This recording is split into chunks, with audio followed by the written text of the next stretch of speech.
What happens when majority dominates minorities? Introduction. Sri Lanka is an example of this situation. In Sri Lanka, we can see how the majority group influenced government decisions and affected the lives of minorities. Sri Lanka has two main communities. Sinhala-speaking people are the majority, while Tamil-speaking people form the minority. Differences in language, culture, and religion marked the relationship between these groups. The government followed majoritarianism. This means it gave most of the power, opportunities, and preferences to the majority community, in this case, the Sinhala-speaking people. Sinhala was made the official language of Sri Lanka. This policy ignored the Tamil-speaking population, making it difficult for them to access government jobs and services. Sinhala people were given preference in jobs and appointments. Additionally, Buddhism was given special status as the state religion, further supporting the majority group. Tamils felt discriminated against due to these policies. They believed their language, culture, and rights were not being respected. As a result, they started protesting for fair treatment and recognition. Conflicts increased over time as protests spread.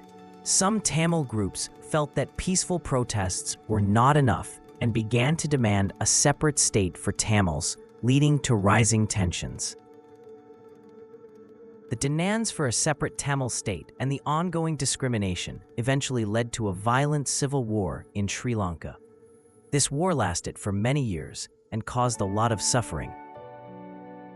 In conclusion, majoritarianism created conflict in Sri Lanka. Instead of bringing peace and order, it weakened the unity among the people and made the country less stable. Quick revision. Majoritarianism means rule by the majority. The Sinhala Only Act made Sinhala the official language and excluded Tamils. This led to discrimination and ultimately conflict. Exam questions and answers. Question 1. What is majoritarianism? Answer. It is rule by the majority community, where the majority makes key decisions, often ignoring the needs and rights of minorities. Question 2.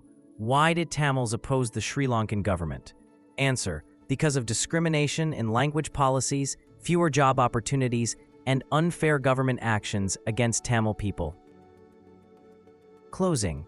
Next, we will learn about the failure of power sharing in Sri Lanka. This will help us understand why sharing power among all communities is important for peace.